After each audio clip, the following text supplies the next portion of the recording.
So yeah. Okay. So we started talking about what is called pair of random variables, right? So yeah, so we started talking about pair of random variables. So there is an experiment, and you are making two measurements corresponding to each of these sample points, or maybe whatever the experiment is about. They're measuring two things. Okay. And so there are two random variables. So we are writing it as xy, x comma y. This is ordered pair, meaning the first random variable is treated as x, the second one is y. And then we defined what is called the joint PDF in order to understand what is the distribution of these sample points. Okay, so we are making two measurements, let's say AB kind of a thing, and A is range space of X, and Y is B is also in the range space of Y. So you can say this is a set of data points. This can be considered as a sample space. So you're making two measurements. For one, it is giving a value A. For other one, it is giving the value B. And then we talked about what is called a joint PDF. When both the random variables are discrete random variables, and both the random variables are continuous random variables. So we have a function, two variable function, okay, f of xy. And then we define what is called marginal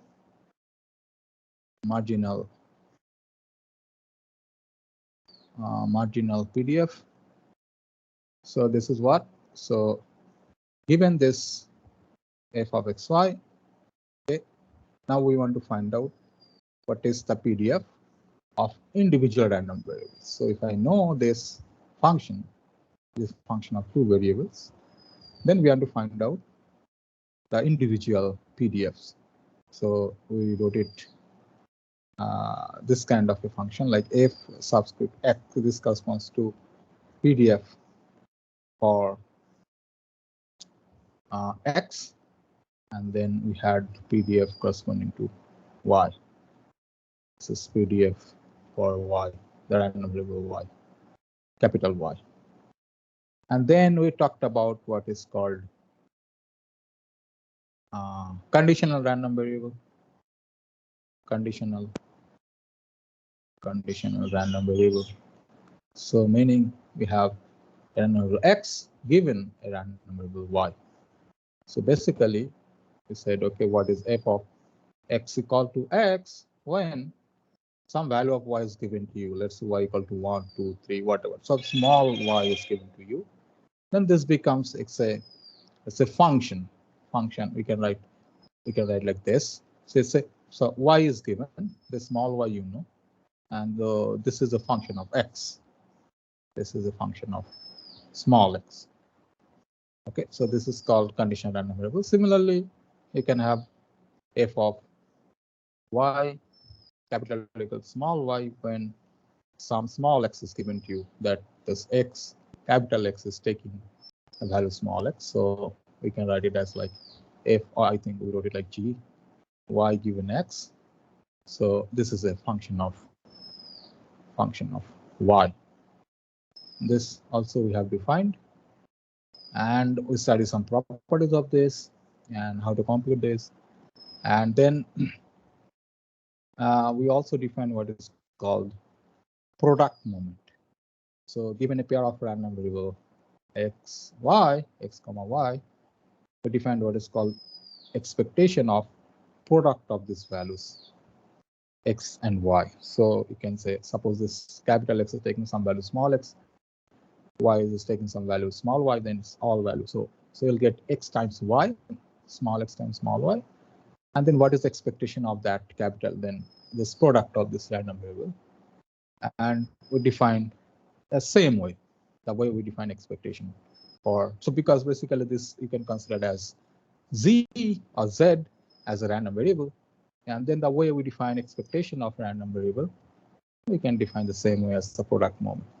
I said okay, so this will be some, for discrete case it is x times y, f of xy.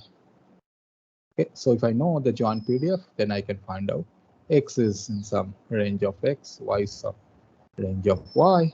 So when this is the formula when x and y are discrete, x and y are discrete, and then we talked about a continuous case when both x and y are continuous random variables, and we said this is equal to x times y, f of xy, dx dy, when x and y are continuous. When x and y are continuous. And why this is important?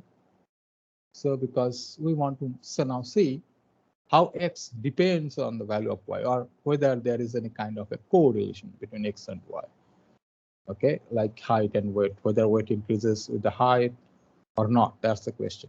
So we talked about 4 kinds of relations, like x is increasing, y is also increasing, x is decreasing, y is also decreasing, x is increasing but y is decreasing, or x is decreasing, y is increasing. So basically we categorize into 2 kinds of things, this one or this one, and to measure, to understand why this is, whether this is happening or not, then we define something called a covariance. How both are varying, how co-varying. So it's called covariance of this pair x and y, and this was the expected value of the product of the distance from mu x and mu y. So it was this. Okay, this is how this covariance is defined, which will measure what is whether they are varying this way or this way, whether this is positive or not. And we said, okay, it can be positive, but we don't care right now. What is the value? Whether the value is more doesn't mean something, or less doesn't mean something, because it's not normalized number. So I mean, the value of this is not lying between, let's say, -1 to 1.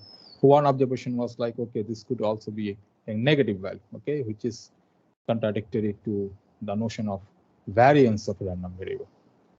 Okay, so we also proved that this is nothing but the product moment, expectation of x times y minus product of the expectation dx dy. Okay, and if you put y is equal to x, then covariance is nothing but a variance of x. So then we said, okay, it's a generalized concept, the covariance of pair of random variables. And when y is equal to x, it just gives you the variance of the random variable. So I think this much we discussed, and we discussed also some formulas, like what happens covariance of some kind of ax plus by, this kind of random variable with, let's say, rx plus b and some cy plus d, this kind of expressions we also have considered, like this is a function of x, linear function of x, this is a linear function of y, then what is the formula for this? Okay, so so this we defined, and then we said what is called independent. Okay, independent random variable, whether x depends on y or not. So then we said, okay, they are independent, meaning that, so we talked about independent random variables. So 2 random variables are independent. Let's say x and y are independent if the product moment is the product of the corresponding. So essentially the covariance is 0. So here it was covariance is positive or negative, and if it is 0, then it is independent. In fact, we have shown that this need not be the case. That if the covariance is 0, does not mean that it is independent. But if it is independent, then of course the covariance is 0. And we ended with an example. I gave you homework. I gave you an example, and I gave you. I asked you to find out why is it true that covariance 0 does not necessarily mean that x and y are independent. Okay. So I think this much we have done. Now today we'll again prove some formulas which are which will be useful, let's say, for solving some problems. Okay, so my first result today is let's say, suppose we have two random variables. So this is a very useful formula. So suppose there is an experiment and there are two different measurements. One corresponds to the random variable x, another corresponds to the random variable y. And suppose I want to find variance of ax plus by. So if you can consider a and b to be 1, in that case, what is how the sum is varying? Okay, so x plus y, how that is varying, and the formula is I mean, it can be proved very easily. This is a square variance of x plus b square variance of y plus 2ab covariance of x and y. So it is very easy to remember also. Okay, so if you know the covariance, okay, and if you know the variance of x and y, then you can find this. This is very simple to prove. So let me just give you a proof, but it is easy. So it's just from the direct formula. So variance of ax plus by should be equal to expectation of ax plus by minus expectation of ax plus by, and then its whole square. Okay, so then if you just expand the square and then use the property that dot dot dot, if you just use the property that E act linearly on the random variables, so you can prove that this is a valid formula. Okay, there can be problems like this in the exam. Okay, suppose covariance is given. Okay, or covariance is not given and some information about the variance like variance of x and y are given, then you'll be asked to find something like covariance. Okay, this is very useful formula. Similarly, I mean, there are many formulas which you can prove using this kind of an approach as a direct consequence of the definition of variance and covariance. But the things to remember is one more thing. What happens if x and y are independent? This result is for any random variable x and y. Okay, and then another formula result, let's say, another result is if x and so, because this is a very special case. X and y. In fact, you'll see when we'll talk about statistics, we actually need what are called the IIDs. Okay, so there will be sort of random variables, a sequence of random variables, which will be known as random sampling. Okay, and they will be represented as a sequence of random variables, which are independently, identically and independently distributed. Okay, so this is very, very important. This independence of random variables. So if x and y are independent, x and y, if these are independent random variables, and with, let's say, expectation is 0. Okay, because most of the cases you'll be using normal, so that's why this result is useful. Suppose the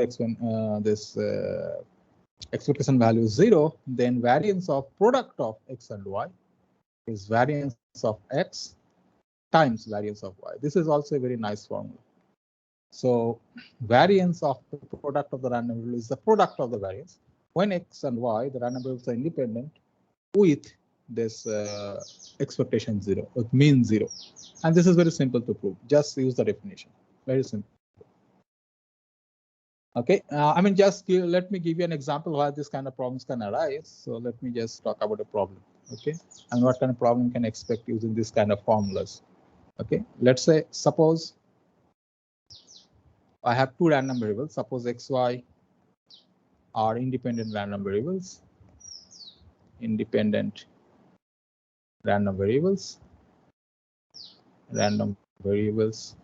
this is a little bit boring because you need to just know a little bit of formulas, this and that. But anyway, this will be useful little later when you study statistics and you need to analyze data. Then all the small results will be playing a very big role. Okay, so you need to know, but these results can be derived very easily. But anyway, so suppose x and y are independent random variables. Okay, with the PDF, let's say, with PDF, so they have the same PDF basically. Let's say it is given like f of x, which is 1 by some 2t. Okay, when minus t less than x less than t, and 0 otherwise. Then the question is, if variance of xy equal to something, let's say it is 64/9, then what is the value of t? T equal to what? This is the question. Does anybody have a clue how to solve this problem?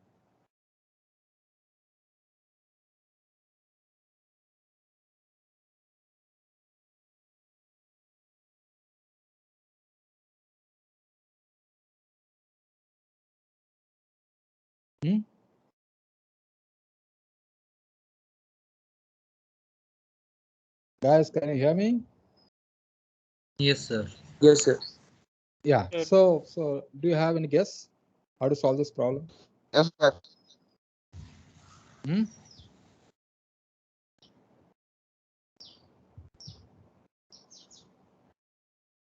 Okay. Now, one simple guess is, since I'm talking about a problem which is just about this result, somehow I need to use this result. Otherwise, also you can say variance of xy is given to me, and PDF is known to me, but t is not known. Okay, I need to find the value of t. So I know when x, and it is also given that they are independent. The first thing I need to check whether they have mean 0 or not, because a mean is equal to 0. This variance will be nothing but product of the variances of individual and variable x and y. So let us check whether the variance is 0 or not. Expectation value is 0 or not. If I do that, yes.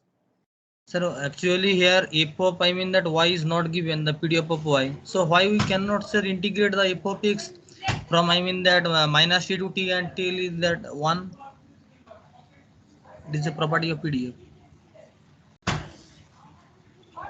Yeah, so you can do that. Find the value of t. Yes. Okay, you can do that. Is what are you getting? So if you do that, let's say, so minus t to t, fx means 1 by 2t square, 1 by 2t dt is equal to 1. Then what are you getting from here?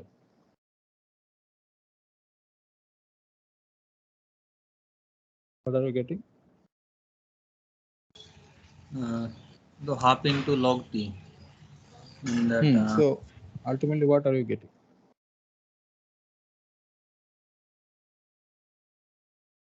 What is t?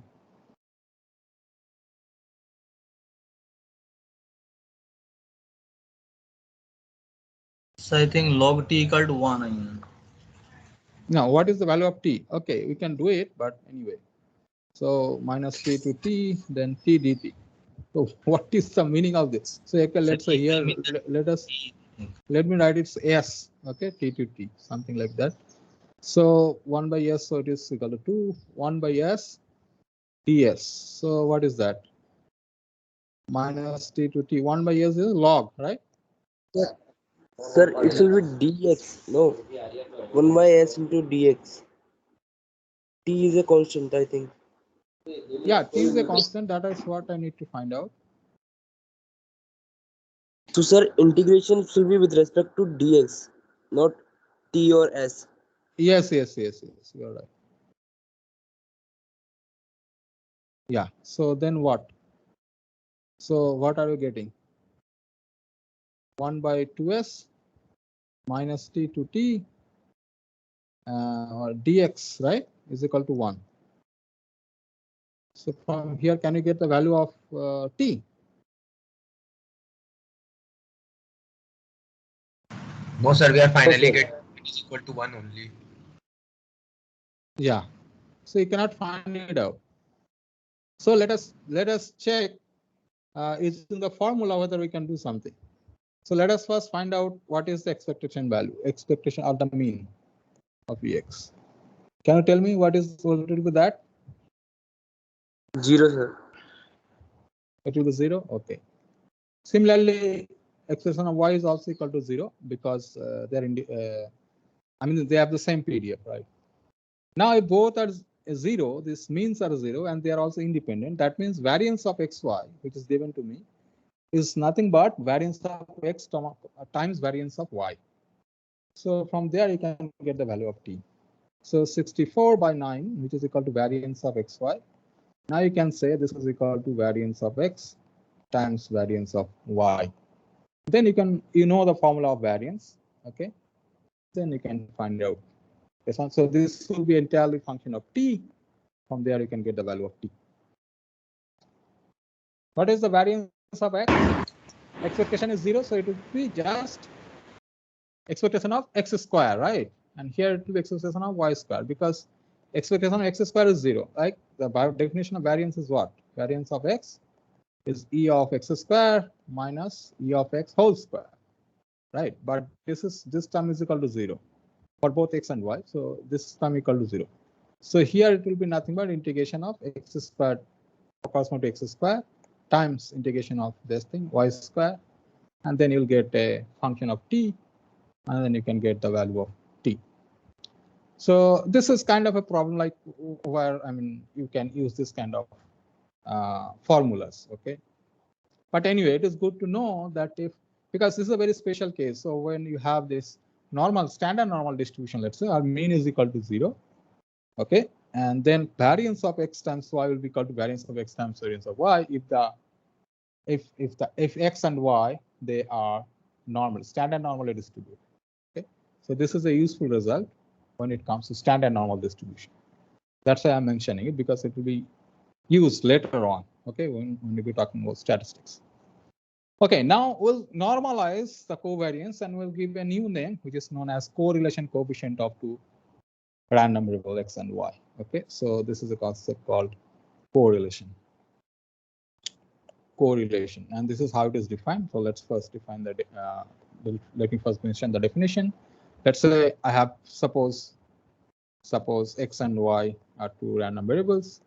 Suppose x and y are random variables,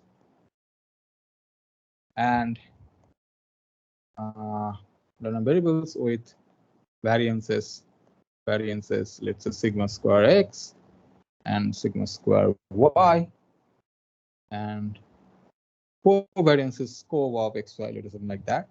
Then the correlation, sometimes it is called Pearson correlation coefficient, by the way. So the correlation coefficient, correlation coefficient. So in most of the books, they'll write it, they'll denote it as rho. The correlation coefficient of or between x and y is given by rho, or you can sometimes say rho xy, which is equal to covariance of xy divided by product of the standard deviations x and y. So this is what is called. Okay, first of all, if you just let us assume that this is a definition. First of all, now what is the meaning of this? When covariance is equal to 0. So if x and y are independent, then it is of course 0. So that means they are not correlated basically. So when x and y are independent, it means they are not correlated. So it is measuring that, let's say. Now it could be, so sigma x and sigma y, they are always positive, okay? Standard deviation, they are always positive. Now, so this can be either positive or negative. So depending on that, this will be positive or negative, but there is a normalizing constant here, sigma x and sigma y. That will make this number belong to -1 to 1. Okay, will not, okay, let me check. We'll not prove it, let's say. The proof is a little long, but we'll mention it, okay? But before that, just let me mention this thing, okay? The first one, which easily can be proved, that if x and y are independent, then rho is equal to 0. So meaning if correlation coefficient is 0 when they are independent, and hence they are not correlated, okay? So, but anyway, the converse need not be true. The same example will work, the example I gave you last day, that rho equal to 0 does not mean that they are independent, okay? But if they are independent, then it is 0, okay? So if this is 0, then we say that x and y are uncorrelated. And not only that, another result is, this is also very simple, that there is something called, okay, so once I know x and y to random variables, I can define two more random variables. So this is for the framework of normal only. I can define, let's say, one random variable x star, which is x minus mu x by sigma x. So this is the formulation for bringing normal to standard normal. And y star is equal to y minus mu y sigma y. So mu x denotes a mean of x and mu y denotes the mean of y. Sigma x is the standard deviation of x and sigma y denotes the standard deviation of y. Then the interesting fact is that rho of xy is exactly equal to rho of x star y star. Meaning, so okay, this can easily be proved. Okay, so rho, or let me say this is equal to rho and this is equal to rho star. So rho star is equal to what? This is covariance of x star, y star divided by sigma x star, sigma y star. Okay, so this is covariance of let's say x minus mu x by sigma x times, sorry, not times, y minus mu y by sigma y, and there is sigma x star and sigma y star. Okay, so yeah, then using the property of covariance, you can show that this will be nothing but rho. So one can prove basically that okay, now what happens to sigma x star and sigma? Can anybody tell me? If these are the random variables, then what is the variance, standard deviation of, what is the variance of x star and what is the variance of y star? So 1. Yeah, it will always be 1. Okay, Standard so you normal. can just, no, need not be normal. X need not be normal. You have x, any random variable, let's say, and x star is defined as this, x minus mu x by sigma x. Now my question is, what is the variance of x star? X star is defined as x minus mu x by sigma x. What is the variance? I gave you the formula, right? Variance of ax plus b is the formula there. So I already mentioned this formula. What is that? Use that. A Tell me square what x. is. A square Huh? b var. That means a square var of x. So in that here it will be 1 by sigma x square into sigma x square. So I mean that it will be 1 just. Just 1. Yeah. So you can get rid of this denominator part. So it will be just covariance of this. Again, use the formula of covariance. Okay. So again, you can say the formula of covariance. So I gave you the formula of covariance when these are all linear, right? Ax plus b is a cx. Today also I said this using these formulas. So you have to remember this formula. Sometimes it is very useful. Yeah. So here you said this formula I discussed last day. So use this formula. And because here it is x plus b, right? Same thing there. You have this as a linear function, you see. So this is of that particular form. This is nothing but covariance of x by sigma x. So ax equal to basically 1 by sigma x minus b. So b is here is equal to d. Same x by mu x. Same thing here. 1 by, or let's say y by sigma y minus mu y by sigma y. So you know this formula. And then you can prove that this will be nothing but covariance of xy divided by sigma x sigma y, and hence this will be equal to rho. So that means what is happening, an application of this result is that if we have normal distributions x and y, okay, if they are normal distributions, then the covariance between x and y is preserved when you normalize it. So, or standardize it, let's say. That meaning, if you have x as normal, y as normal, you want to find out the correlation coefficient between x and y. then what you can do is you can find the correlation coefficient between the standard normal version of those two normal. Okay, that's it. So this is an application of this phasor. And this is also interesting. Okay, and I should also mention here, which I'll not prove. The proof is a little long. We don't have much time. So that -1 less equal to rho less equal to 1 for any x and y. The interesting part is that what happens if rho is equal to 1 and -1. So rho is normalized. The value of rho, okay, is lying between -1 and 1.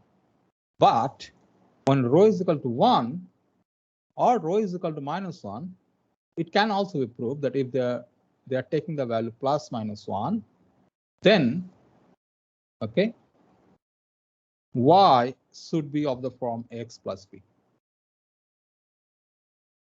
where a is not equal to 0, a, b are constant. So I said this is the case for any pair of random variable x and y. The correlation coefficient is lying between. So how much they are correlated, you can measure it by a value from -1 to 1. Okay. Now the question is, when will it be 1? When will it be -1? It will be 1 or -1 if and only if, let's say, or rather saying that if it is 1 or -1, then y has to be of this form. That means y is a function of x. Not only that, y is a linear function of x. This is very, very important. Okay. So this is another result. Remember that when correlation coefficient is taking the max value or the mean value 1 -1, then the y has to be equal to the function of x, which is linear. This linear term is very, very important. Why? I'll probably, I don't know whether I'll be able to discuss this, but if you do a course on regression, because if you do data analysis, you would need to talk about this kind of things like regression analysis, okay, or regression analysis techniques, let's say, where you will have this kind of situation. It's just ax plus b, but you will have ax1 plus bx1 plus dot dot dot, let's say xn a and xn plus some b. Okay, so there it is very important to know these kinds of results. So that's why I'm mentioning it here. And later also you'll see that we'll mention some of the results that when this y is a function of x, okay, the random variable y is a linear function of the capital X, then you can have some special results, okay, which are sometimes useful. Okay, now I'll just introduce, this is now whatever I'm going to talk about next is not in the syllabus, but we have to mention it because I only just mentioned some of the applications or new results, which will be used later when I'll do statistics. So let me just mention it here. One thing is, okay, what did we do for single random variables? We talked about how to measure, how to understand a random variable, or how to analyze a random variable. So basically, given a set of data points, how we analyze it. So we talked about mean, we talked about variance, and then we talked about moments and moments generating function. So here, so for the case of moments, we have the power of this x random variable. But here I cannot take this because it is a vector now, x comma y. I can take the power, okay, of a let's say pair of random variable, but I can discuss what is called MGF, the moment generating function. Okay, so I'll just define it and I mention some of the result, and then I will apply it later on. Let's see what is happening here. Moment generating function for a pair of random variable. Okay, now what is this? So if you have x and y, pair of random variable, and let's say fxy is the joint PDF, a joint density, then I define the function. Earlier I had what? Can anybody tell me? Moment generating function of a random variable x, how was it defined? If I have just x, I have this random variable, then what is mt or mxt? How was it defined? Sir, it was a function of t from real number to real number defined as expectation of t to the power tx. Yes, that is what I want. Yeah, it is of course a function, but it is defined as e to the power, the exponential of t times x. So it is a function of t basically, right? So similarly, I'll define it here, but it was a real valued function defined on a set of real numbers. So t was a real number, but here I need a pair of real numbers. So I'll define it as a function from r squared to r. R is a set of real numbers. I'll define it this way. There are two parameters, not one. And this will be expectation of e to the power s times x plus t times y. This is a natural extension, because if we just put, let's say, s equal to 0 or t equal to 0, you'll get back the moment generating function for a single random variable. Okay, and the same thing is valid. Like, it has to be convergent, right? This is an infinite series.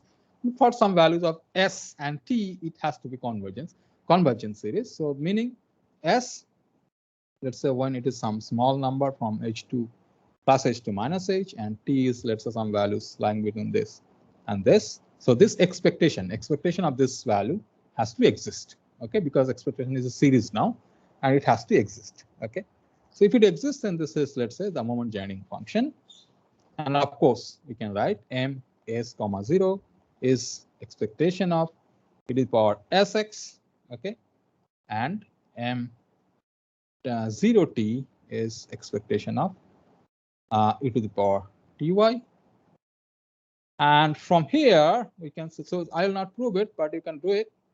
So let me just write it down. Expectation of x to the power q, so that means the moment is nothing but this partial derivative of this. You can just see that this is true, okay, at 0, 0. So t and s both are 0. Same thing, similar thing, the way we have obtained the moment values from the MGF. Same thing is going on here. So here it is a function of 2 parameters, so that's why I have to take partial derivatives. Otherwise, it is the same thing. And then expectation of the moments of y. Okay, so this is derivative of this, the power k m s t, and then at the value 0, 0. So you can have this value, or I can just write n, not k, but n, because I defined this as nth moment or nth order moment. N, and n could be equal to, let's say, 1, 2, 3, and so on. And also you can get the product moment here from this MGF xy will be nothing but this, again, can be proved very easily. St divided by del s del t when 0 taken as 0 and 0. Okay, so x times y. Okay, product moment also can be obtained from this moment generating function. Okay, now some properties of this moment generating function, which we also talked about for the case of single random variable. Here also same thing is valid. If we have random variable x and y, then ax plus by. For the case of single random variable, it was ax plus b. Here it will be this t, and this is interesting. This is mx at times my bt. I discussed all this just to tell you this result. What is this result? If we have random variables x and y, what is the moment generating function of ax plus by? If a is equal to 1, let's say you want to find out moment generating function of x plus y.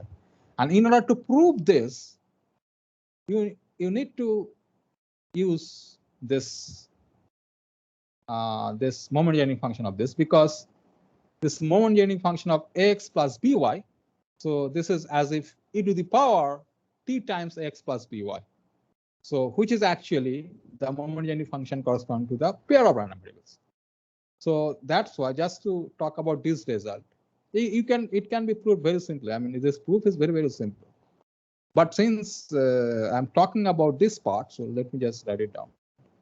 This t is equal to expectation of e to the power. This is a single random variable, you can assume, right? Z, let's say. So it is t times z. So here it is t times x plus by. And this is the same form what we have here. So this is a well-defined concept, this one.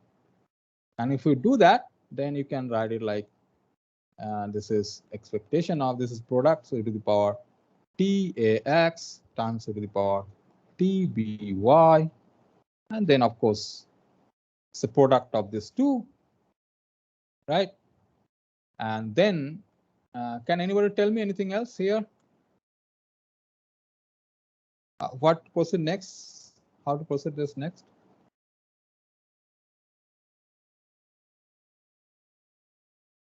So we cannot proceed next here, okay, because I have now product of these two. So I actually need to talk about moment generating function here, and using that, I have to compute it. But if x and y are independent, then the products E times C, this is like some Z, this is some W, these two random variables. So expectation of Z times W is nothing but expectation of Z times expectation of W if Z and W are independent. So here, if I assume that if X and Y are independent, then I can proceed this. So this is expectation of t to the power e to the power atx times e to the power expectation e to the power tby, and hence this is nothing but mxat times mybt. And this, let me tell you, this is very, very powerful. This is very, very powerful. Why? This result is very, very powerful. That's why I discussed this. This is very, why this is powerful. Suppose you know two random variable x and y. Okay, you have to find them. See, if you know the moment generating function, you can calculate everything. Okay, everything means you can talk about mean, moments, variance, and so on. So whenever I have two random variable x and y corresponding to a random experiment, I know the MGF of ax plus by. Here it is known. I have the simple formula when x and y are independent. And this is the case actually what we'll be using in statistics, that x and y are independent random variables. So for the case when x and y are independent random variables, then this moment generating function for ax plus the sum of these random variables. It's a linear combination of these random variables. It's nothing but the product of this individual random variables. Only changes here the scaling of this parameter t as well. Okay, this is very important. So this is very, very important. So let me just talk about a problem here. Okay, let us say, suppose x is normal. Okay, normal with, let's say, mean 2 and variance is 9. And y is also normal. Okay, with mean less than 0 and variance less than 16. Now suppose x and y are independent. So what I'm talking about, see, why these results are important, you have to a little bit understand. I mean, this is all the mathematics, so don't have much time to discuss all this, but you have to understand what I'm trying to tell you here. Suppose you have an experiment, okay? Let's say height and weight, very simple experiment. You can talk about many things in any financial data, so let's say GDP, I mean, you have many things. Wherever there is a data, you can define two random variables, okay? And suppose there is no effect of one on the other one. If you know that they are joint, if you know the joint distribution, then you have to do so much calculation for individual marginal distributions. Okay. But if you know marginal, there is no way you'll be able to find a joint distribution. Now the question is, but if they are independent and if you know the marginal, then what can you say about this data points x comma y? Okay, so here x is normal. So let's say I measured your height and weight. Let's say height is with okay, 0 is not meaningful here, mean 0. But let us say I mean I measured two things, and one it is normal with mean 2, variance 9, and other one is mean 0 and variance 16. Now what I'm interested in is, and suppose they're independent. Now what I'm interested in is to find the PDF. The question is this. Question is here, find the PDF of x plus y. What is this? How can you find it? Any guess? So if you have two random variables x and y, if they are independent, then how to find x plus y, the PDF of x plus y?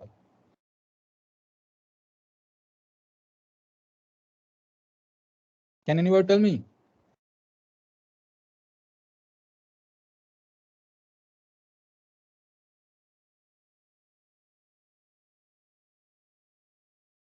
Okay, so first of all, if x is normal, what is the moment Jernic function? Okay, now let me say this again. I know moment Jernic function of all the random variables, special random variables which I discussed. Okay, so if I look at the MGF, from there I can retrieve, I can say what is the corresponding random variable. So what happens if x is normal?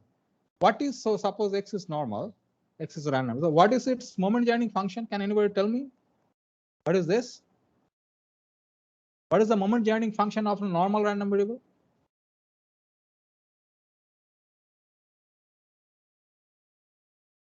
Can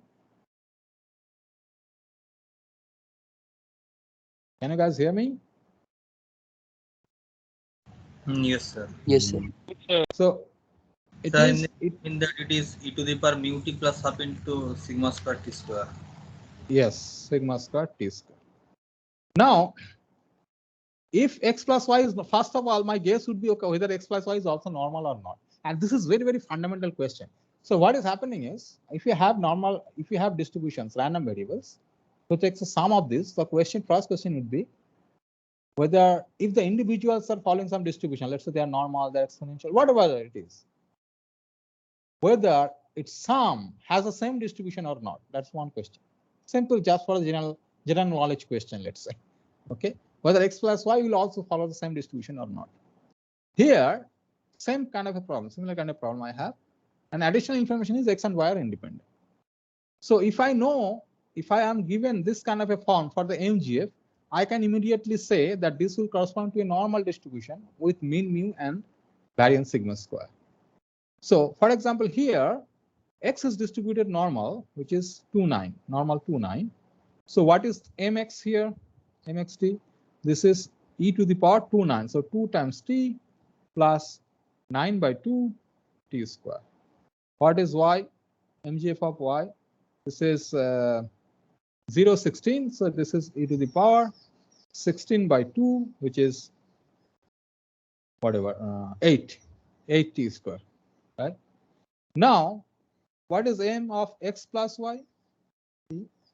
I know the formula for this, which is here. If they are independent, I know it is the product of their moment Jernic function x and y, where only thing is here a and b will be multiplied.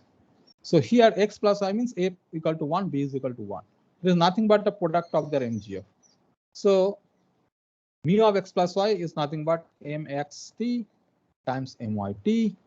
So which is e to the power 2t plus this and this. So it is 2t plus 8 plus 9 by 2 plus 8. So it will be 25 by 2 t square. Now see, it is of the same form.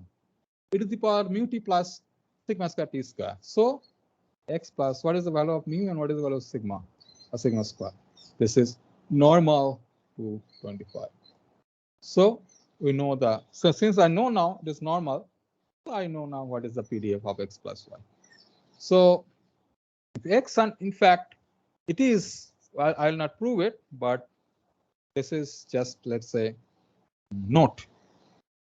This can be proved that if x and y are normal random variables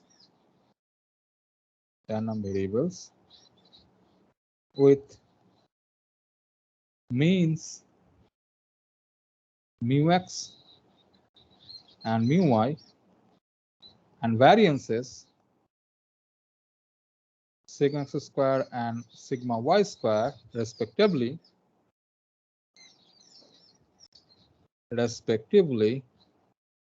then ax plus by, this can be proved, is also, okay, also normal with mean a mu x plus b mu y and variance. This can also be proved, okay? But the way I proved it, same thing. So you have to do it in an abstract way, like MGF, using MGF. The variance a square sigma square plus b square sigma y square when x and y are independent. So if x and y are independent, Sir, yes. I think here you wrote if x and y are normal random variable, it will be also independent or just a special distribution. They are independent. So here I'm saying, I mean x and okay, here also instead of that here you can also say here independent, normal random variable, doesn't matter, are independent. So they are independent. Then also you can say then x plus by will have normal distribution with this mean and the inverse. Then if this line is not required, last line. Otherwise, I can say x plus by is also normal when x and y are independent. Okay. Yeah, this is what I wanted to say. That yeah. Now, if I take other kind of distribution, for example, if you take Bernoulli, if you have two independent Bernoulli random variables, will their sum will also be Bernoulli or not? You can use, so this is Milk's homework. You can check. Suppose x and y are independent with the same probability p, let's say, are independent Bernoulli random variable. Bernoulli random variables with parameter p. Then question is, then is this true? Does this? Okay, then x plus y is also Bernoulli with p or not? This is the question. This is homework. Okay. What is your guess? Let me just ask you. What is your guess?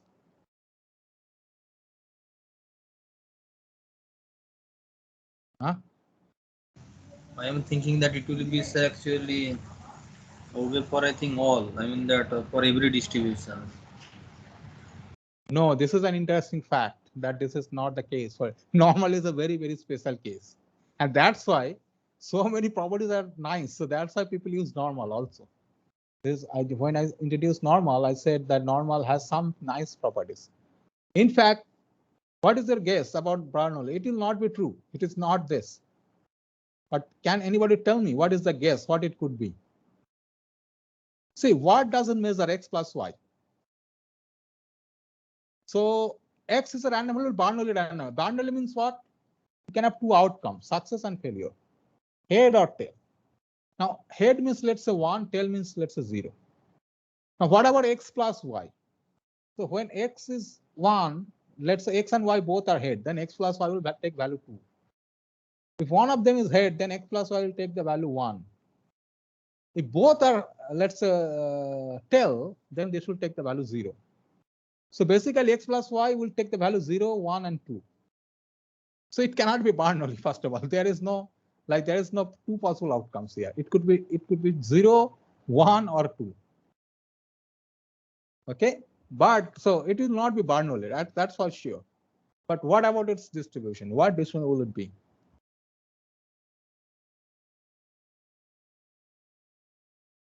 Okay, I give you a hint. You can use the MGF, that same trick for the normal. You can just try to find out. So the hint is, you can try to find out the formula I gave you for independent random variable x and y. I gave you the formula that this is equal to mxt times myt. You can find out and see what is the MGF. In fact, x plus y will be binomial 2p. Sir, I think we have to multiply q1 plus p1 into e to the power t and then multiply these two things. Yeah. After multiplication, if you just find out that you get the MGF and then compare the MGF with that MGF of binomial, then it will be nothing but binomial 2p.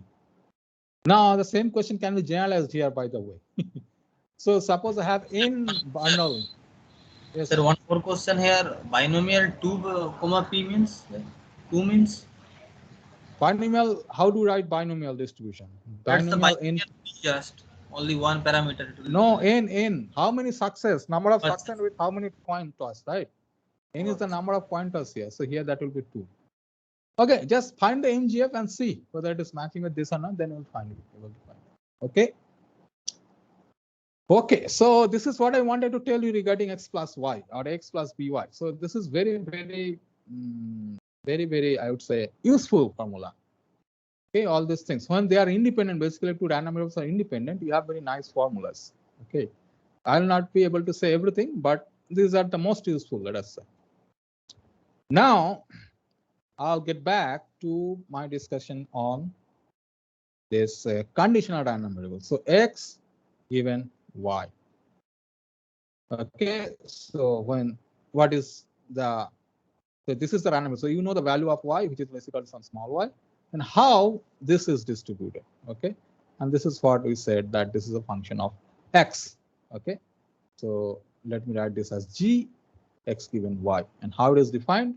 This is f of xy. We talked about that, f of xy divided by y. I mean the PDF of y. This is how we define what is called the conditional random variable. This is the density function.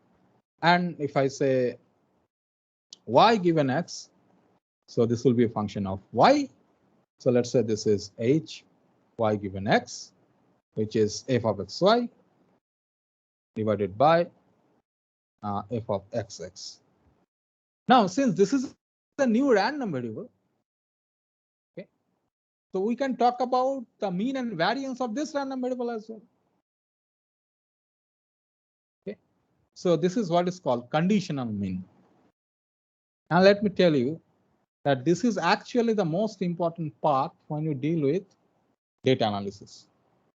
This particular distribution, because you know something about the data, some values about the data. So that's why this, I mean, here I'm just talking about only two random variables. In general, what happens in data analysis or machine learning, you have n number of random variables and some of them you know the values.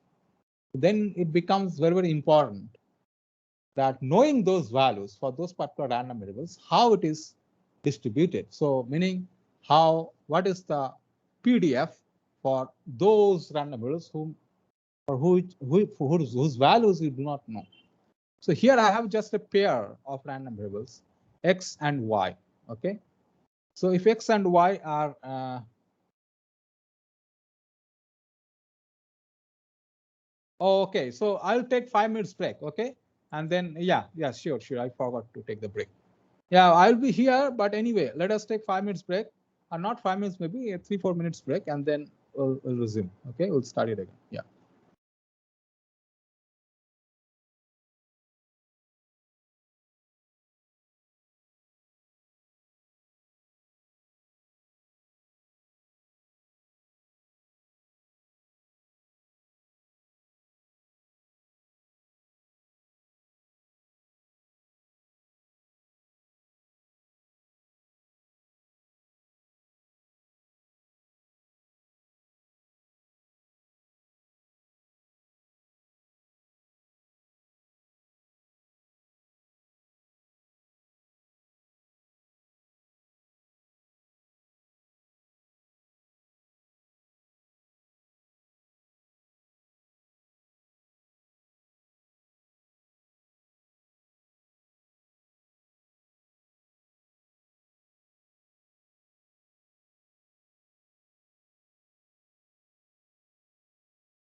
Yeah, so let us start. So I just want to mention that so the notion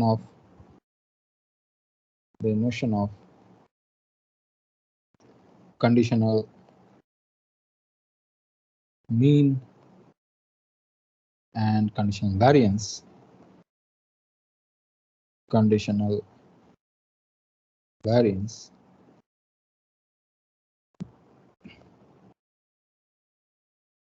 okay, just the notion of conditional mean and variance okay is very important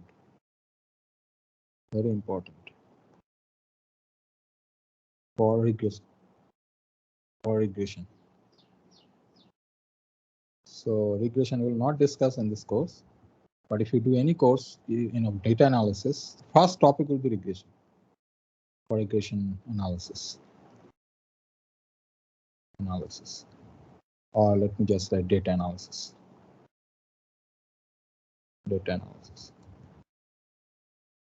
or you can say machine learning.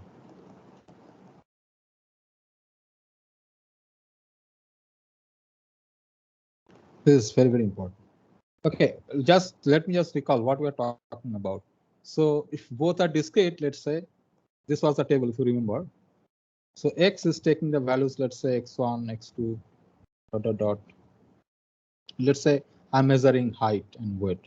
So this is x1, x2, xn, and this is y. Let's say this is x by y table. This is y1, y2, dot, yn. And you know this. What is this? This is the value. What is the probability of x1, y1? So I measured all your heights and weights. Now this, let's say this x measures, let's say the weight. Okay, and this measures, let's say height. Okay, the word starts from, let's say 40 kilo, 45. Okay, so these are some numbers. Okay, I'm taking an approximate value. So let's say I'm giving a gap of 5 kilos. Okay, I can take for 40, 41, 42 also, does not matter. Okay, let's say up to 90. Okay, kilo. I mean, then the n is decided, so that's why I don't want to take it like this way. But anyway, so and then height is something starting from, let's say 4 feet. Okay, then I have these values. Okay, up to, let's say 7 feet. I have this some numbers which is n. Okay, now this is the range space. I mean, from 4 to 7 feet, and here it is from 4 to 90. But I have this set of data points. And joint PDF means I know the probability of x on y. So I can define it in so many ways. Okay, let's say I can say, okay, how many students are there whose height is y1 and weight is x1? That could be my probability. So proportion, okay, proportion of number of students. Okay, it could be 10 out of 100. So accordingly, I'll define my probability 0.01. Okay, or 0.1. Okay, so I'll define this probability. So this is the joint distribution which is known to me. It's x1, y2, and dot probability of x1, yn. Okay, all these things are known to me. Probability of xn, y1, probability of xn, y2, dot probability of xn, y. Now I know these values, probabilities. Now what is the question here? Question I'm asking, suppose height is fixed. Suppose height is 5.5 feet. Now I know the probabilities here. Now my question is how this is distributed and what is the mean? So what is the mean of the weight? If I know that if I am fixing the height to be 5 feet, okay, then what is the mean value of the weight of all the students? Or what is the corresponding variance? So this is what I'm discussing now. So this is just an example. Okay, so when I'm fixing the height, or I can fix the weight also. Let's say I fix the weight to be 60 kilo, 60 kg, somewhere here. Now I know the probabilities here. Now the question is, I fix this.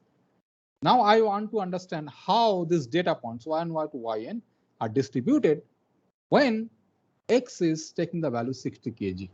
So meaning now I want to find out what is the mean of these heights when weight is 60, or the variance of the heights when the weight is 60. Okay, this is what we are talking about here. Okay, so if I know the joint distribution, I know the marginal distributions. So I can find out the PDF for the conditional distribution or conditional random variable X, because for computing this, I need only this much. If I know the joint, I can compute the marginal. So hence I can divide, hence I can find out the PDF. Same thing here. I know this, then I can find out this marginal. I can divide it, so I can find this rational function, and then I can find out what is this PDF. So this thing is known. So now since this is a random variable, because this value I'm saying here it is 60 kilo, let's say, but I could have given you also 55, I could have given also 75. So this is fixed, but this is also variable. So when X is fixed. Similarly, Y. I'm fixing Y to be equal to 5 feet, but I could have given you 5.5 feet. So this is arbitrary, but fixed. So given some small x capital equal to, capital X equal to some small x, or some capital Y equal to small y, then this becomes a random variable. Now I am talking about conditional. Now I'll be talking about the conditional mean of this random variable. So let us first define. So what is my definition of conditional mean? Definition: the conditional mean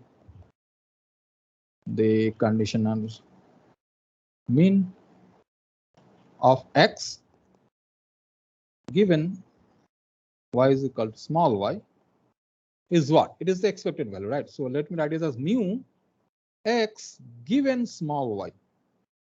It's my notation. It is expectation of x given y. Now, who can tell me what should be the formula here? What should be the formula? This expected value formula when x is discrete, let's say. What is the formula? What is the formula of expectation? If it is yeah, tell me. E of x and comma y equals to capital Y equals to small y. Yeah, but what is that ultimately? See, what is the expectation of a random variable? How do I define it? Let's say same thing. So that's why I always say that this is common sense probability. Whatever we have defined for the single random variable, everything can be extended, and this is what we are doing. So suppose I have a random variable x, forget about conditional this and that, forget about that. Then how do I define its expected value, the mean value? Yeah, integration x into f of x. X, same thing I'll do it here. Integration or summation, whatever. Discrete means summation, otherwise it is integration, right? X of x. So here, what is x? X is this. So I have x. Now fx is what? The PDF. So I know the PDF, which is g of x given on this function. Then I have to take this sum over x belongs to Rx. If x is discrete. Otherwise, if f is continuous, is nothing but the same. Just I have to replace summation by integration. X g of x given y, because I know the PDF dx. Same thing I can do when for y given small x, which is expected value of y given small x, which is, I can write it again, sum over y h of yx, y given x, for all y is in Rx, Ry, when y is discrete. And for the case of continuous, I have minus infinity to infinity y h of y given x dy if y is continuous. Very simple. So let us solve a problem. So the problem is, let's say, suppose xy suppose this is our discrete random variable.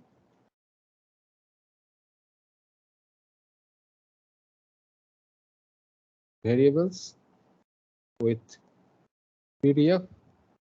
Let's say it is given it like this: f of xy, which is 1 by 21 x plus y, where x could be from 1 to 3 and y could take the value 1, 2 and 0 otherwise.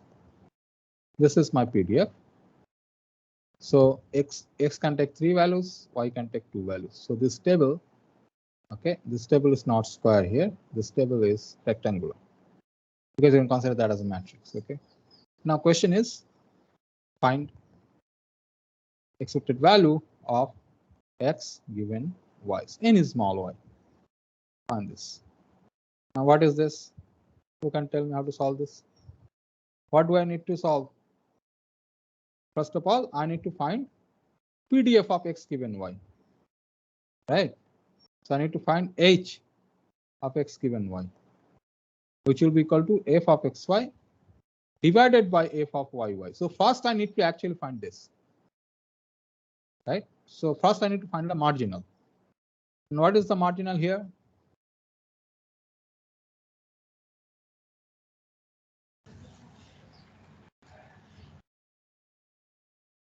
I think I was starting with x given y as, yeah, g. So this g. Okay, first of all, tell me fyy. How do I find it? This is, what is that? The summation of just x, I mean that 3 plus 2 plus 1 means Yeah. 1 by 21 1 into to 6 3. plus 1. Yeah, x plus y. So this will be a function of y. So if I just add it, x equal to 1 plus 2 plus 3 is 7. No, 6. 6 plus 3y divided by 21. That's it. Then what is g of xy? G of xy, x given y. Then it will be x plus y, right? So x plus y divided by 21, and here is 6 plus 3y. 21 get cancelled. And x equal to 1, 2, 3. For any given y, this is my PDF. Okay. So I can find out now E of x given y, which is sum over x, g of x given y, x equal to 1 to 3.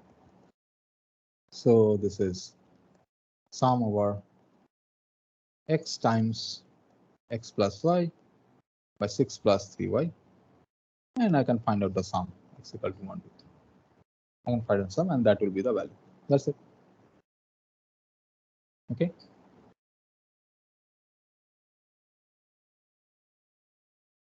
Okay. Now, the interesting fact here. Okay, so let me ask you to solve another problem. This is for discrete. Another, let's say, problem, any problem, let's say, or continuous. Suppose x and y are continuous with PDF, joint PDF basically. F of xy is equal to, let's say, x plus y, 0 less than x less than 1, and 0 otherwise. Now let me ask you to find out what is this expectation of, this is my question, expectation of y given x equal to 1 by 3. Who can tell me the answer?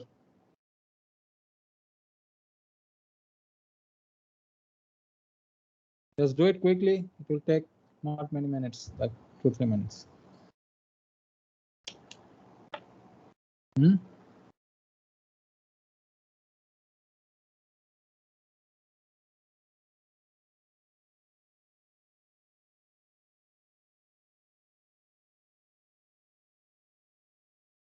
What will be this one?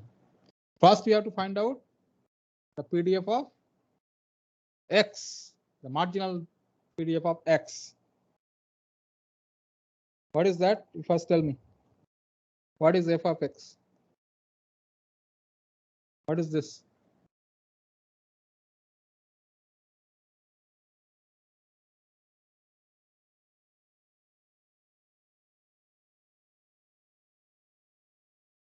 What is the formula here? What will be this one?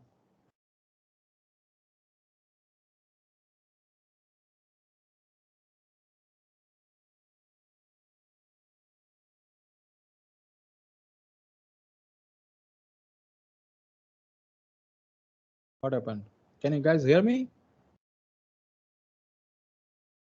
Yes, sir. I think, sir, integration y equal to 0 to y to 1 and the integration 0 to x equal to y. And I mean that f of x This will comma be y. 0 to 1, x plus y, dy or dx? I mean, sir, it will be dy. Dy. So what is this? X plus 1 by 2. X plus 1 by 2. Good.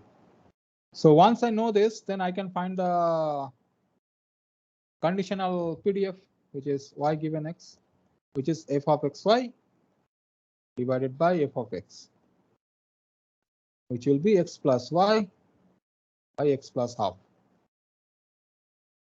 Okay. Now I need to find out this expectation of y given x equal to 1 by 3. This is what? Integration what?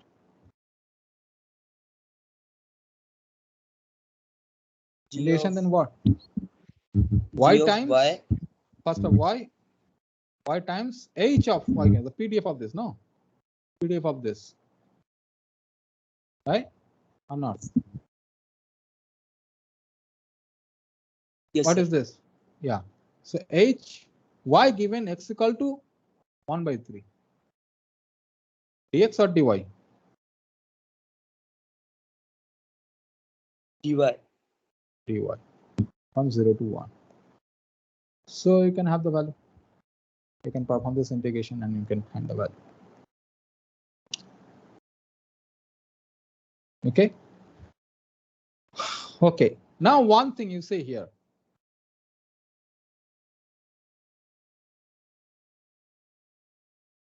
Whatever, when you are doing this, okay, let's say expectation of y given x, let's say. That means I'm talking about expectation of y given capital X equal to small x. Now, can anybody tell me this will be a function of x and y? This will be a function of y or this will be a function of x?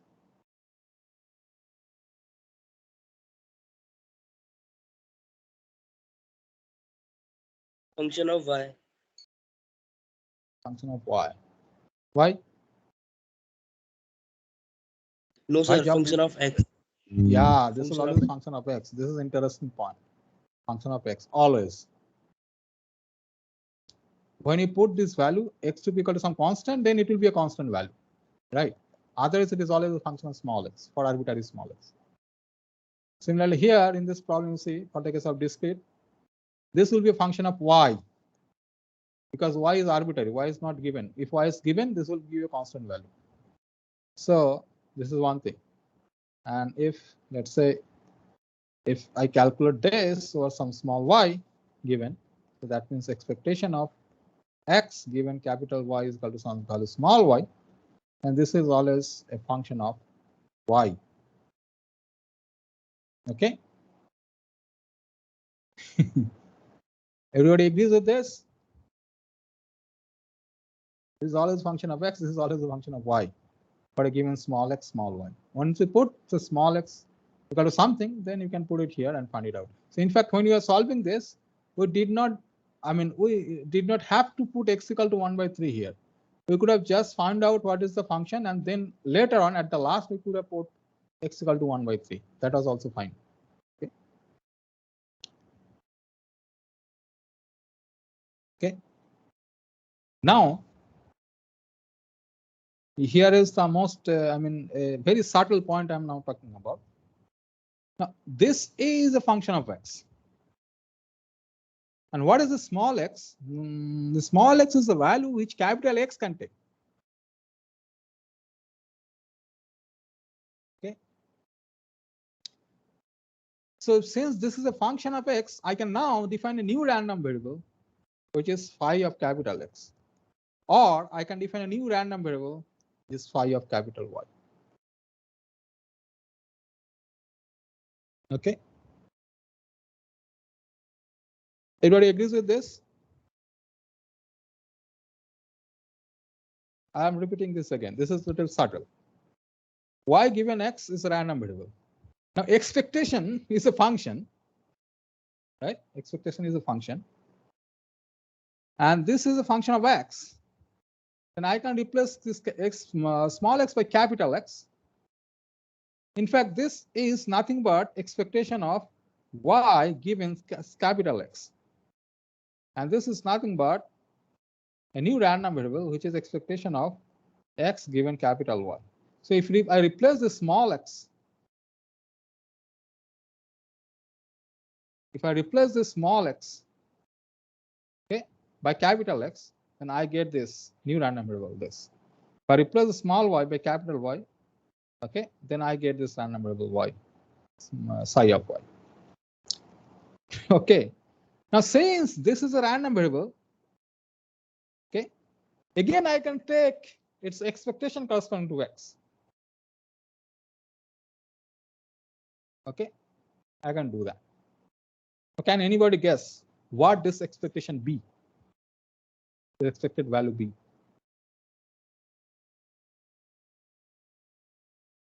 So considering the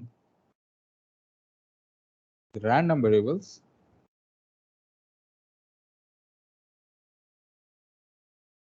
phi x, okay, and phi y, let's say, sorry, psi y. What we can do is, let us find its expectation.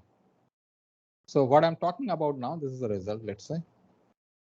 I'm talking about expectation of phi of x.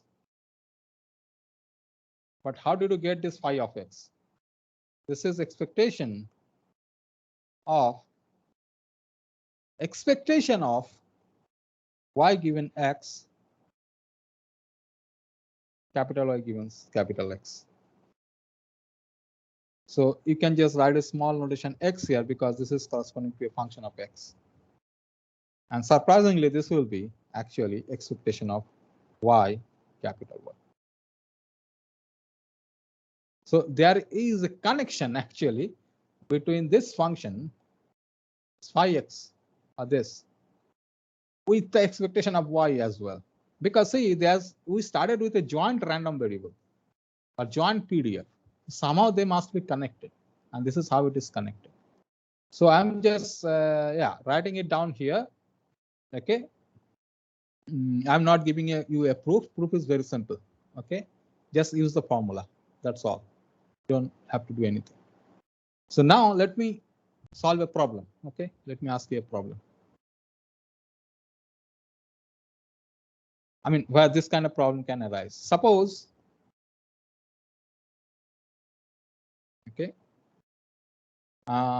suppose let's say an ant, okay, what, lays, okay, y number of eggs, okay, where y is Poisson distribution with parameter mean value, let's say lambda. Okay. Now, if this is the question, if the probability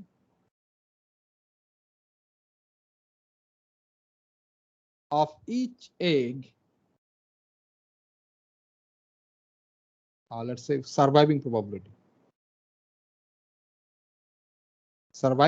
of each egg is P, then my question is, then on average,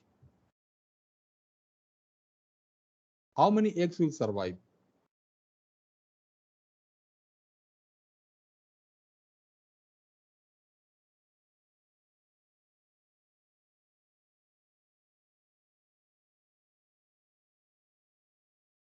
How to solve this problem?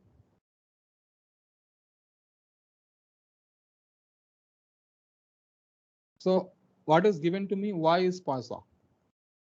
This measures what? Y measures number of eggs. What I'm asked to find is how many eggs will survive. So that is also a parameter. I can denote that as a random variable x. So x is representing what? This is the number of eggs that survives.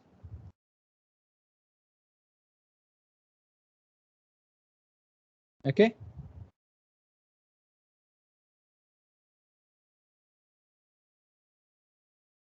This is what is given to me.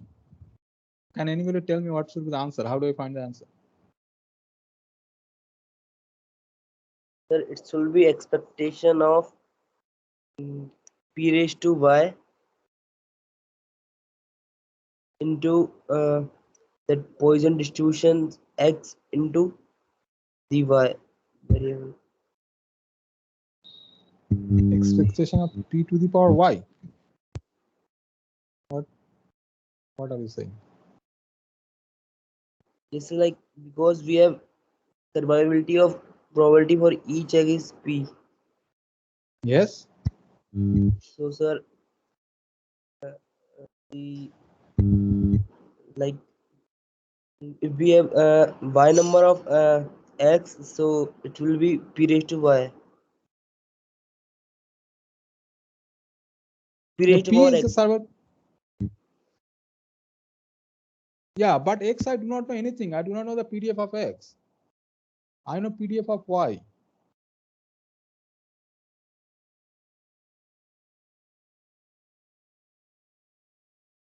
X is equal to like sir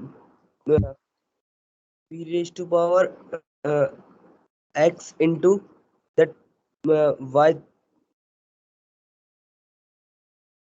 No sir, like p raised to power x into that y, because y is the number, the probability for laying that y number of x, and then p raised to power that y is the probability for like surviving of these y number of x. See, the question you have to understand. Oh, we have to understand the question. The question is, suppose it gives capital Y number of eggs. Let's say capital Y takes a value small y. Capital Y could be 10, 15, 20. That is not given to me. It is given to me that Y is following Poisson. This is POIS. Poisson distribution. Okay. Or lambda. Lambda is also I don't know. What is the value of lambda? Suppose some lambda is lambda could be 2, 3, 4, whatever it is, I don't know. Okay. So this value is lambda. Okay. Now given this y equal to some small y, suppose it lays, let's say the ant lays 10 eggs. Then the question is on average how many will survive? Or let's say it gives it lays 20 eggs. Then on average how many will survive? So it is actually talking about a conditional case, because number of survival of eggs depends on how many eggs it lays, isn't it? Because Yes, that sir. number y is not given to me. Okay. So given the fact that y is equal to some small y, okay, then I have to find out how many will survive. Then what is the value of capital X? Right? Isn't it? Is that okay? Does it make sense what I'm saying? Yes, sir. Okay. Now, given y equal to some small y, let's say 1, 2, 3, whatever the small capital Y is. Okay. What is the distribution of capital X? Let's say y small y equal to 10. Then I know first one, let's say this will survive with respect to probability P. Second one, this will also survive. Survive means either it will survive or it will be dead. Right. So what is the distribution of this? Can I find it out? X given capital Y equal to some small y, let's say. Okay. So what is this distribution of this random variable? Suppose it lays 10 eggs. Each leg will survive. Each egg can have two values, success or failure. How many I have? How many legs I have? It lays, let's say 10. So What is the distribution does it follow? X given Y.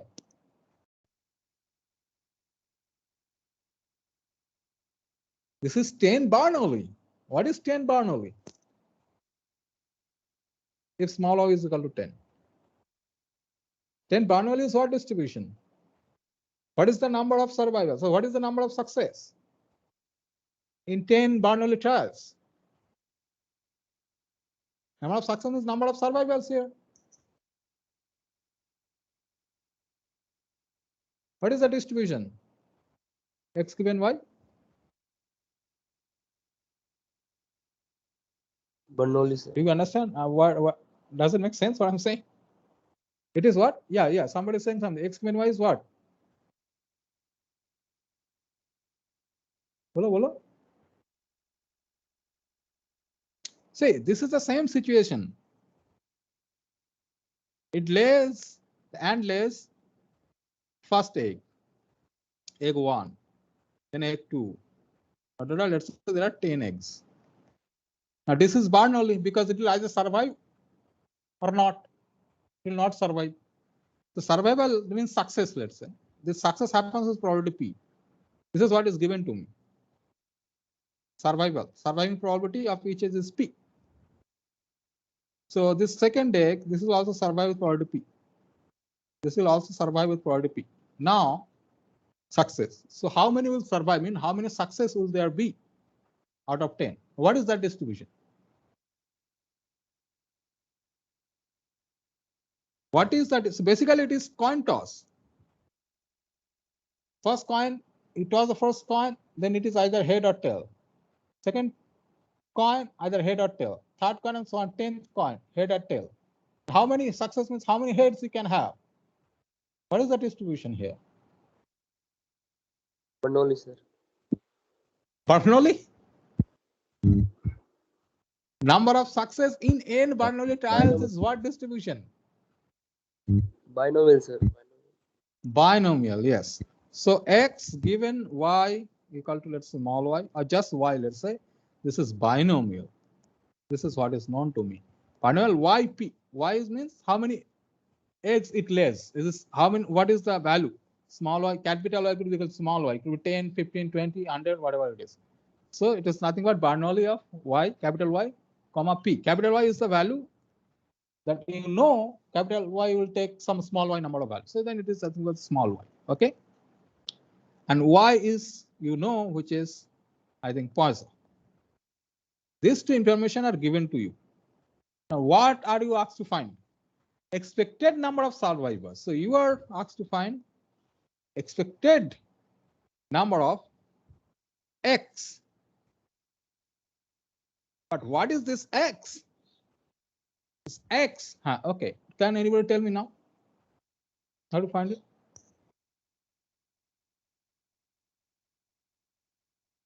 I know this two. I have to use this two to find this one.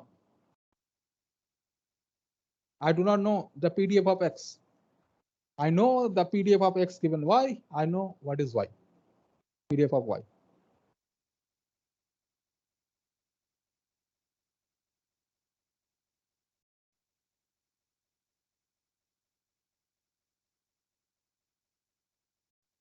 Okay, I'll give you a hint. Use this formula. I stated this formula only for y, ey, but you can have also a similar formula for ex, x here, using psi x. So this can be converted here, where this is known, x given y. So I can write the second formula here, ey x is equal to ey e of x given y, x given y. These are just ad hoc. These two are ad hoc, okay, just to mean what is the Rosman distribution. This is the formula I will use. Because I do not know what is the PDF of capital X. I do not know. I know only this information. PDF of x given y and PDF of y. I want to find out this. So according to my formula above, I discussed this ey, e of x given y, x given y. Now, what is the expected value of x given y? What is the expected value of binomial y comma p? Y is, let's some number. What is that binomial? What is the expected value, the mean value of binomial? NP, binomial NP. What is the expected value?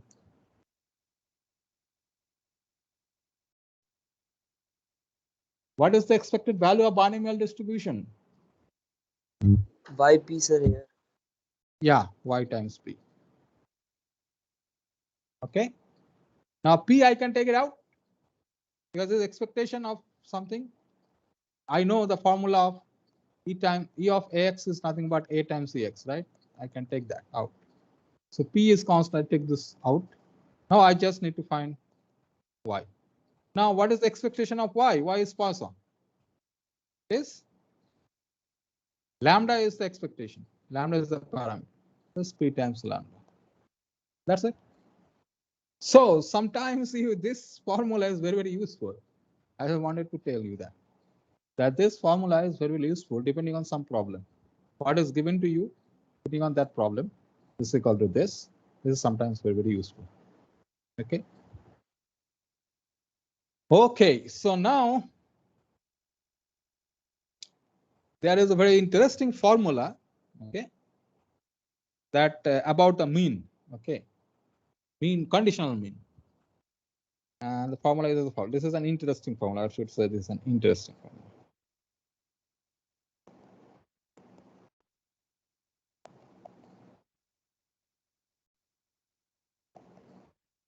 So what we discussed, what the conditional mean? Conditional mean, we said this is the conditional distribution. Okay, what? Yeah, this is the conditional distribution, and then you can define the conditional mean and you can find it out.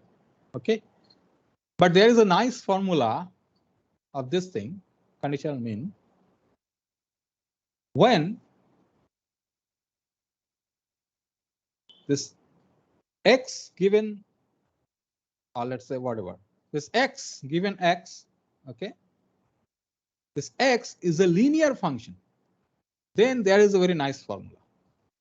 This is a general formula. You have to perform this integration and summation and these things, but without skipping all this, so without using all this, you can have a very nice formula when this is a function, is a linear function.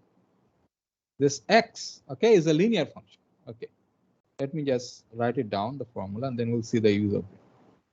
So there is an interesting formula. Suppose x and y are two random variables.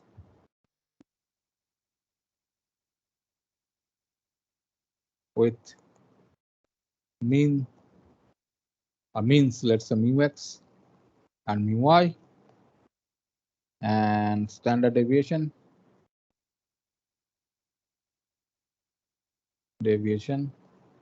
sigma x and sigma y respectively.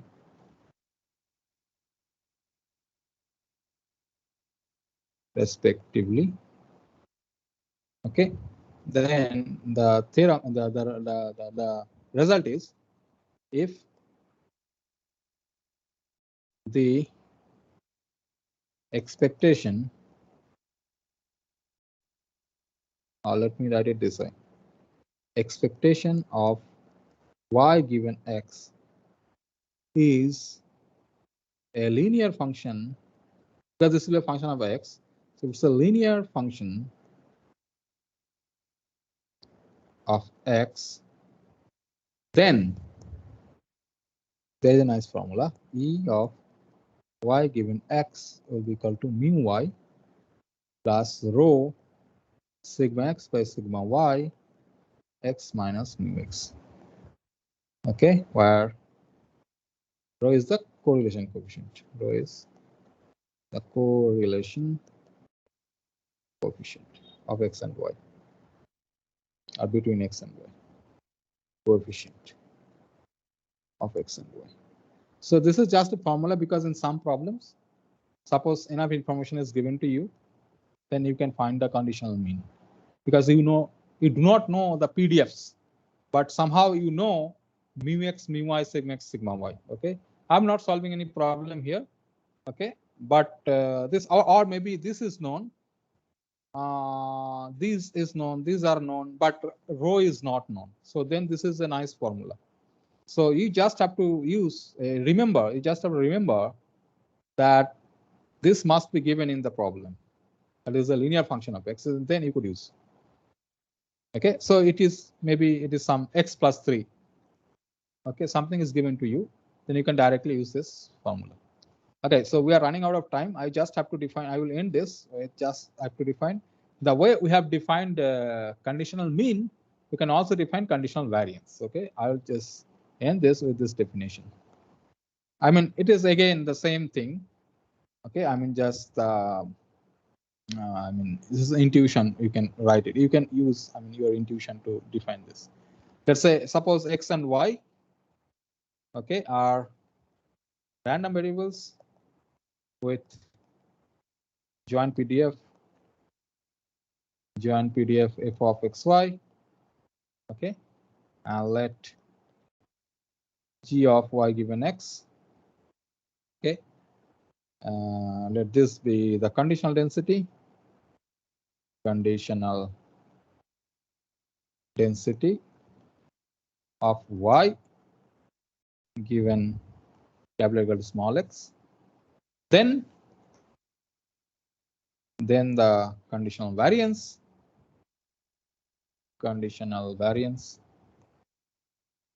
of y given x. Okay. Okay. Is given by or defined by, we'll write it variance of y given x. This is what? Expectation of y square given x minus conditional square of the conditional mean y given x square of it. That's it. Okay, you can prove it. I mean, this is just a definition which is using the standard way of defining variance. Okay. Yeah. And I just want to again write a result which is interesting. Okay, if expectation of y given this, if this is a linear function of x, then we can have a very nice formula. Then this is the case, expectation of variance of y given x, because I'm taking, say here, this will again be a random variable. Okay, the way we define expectation as a random variable for the conditional case.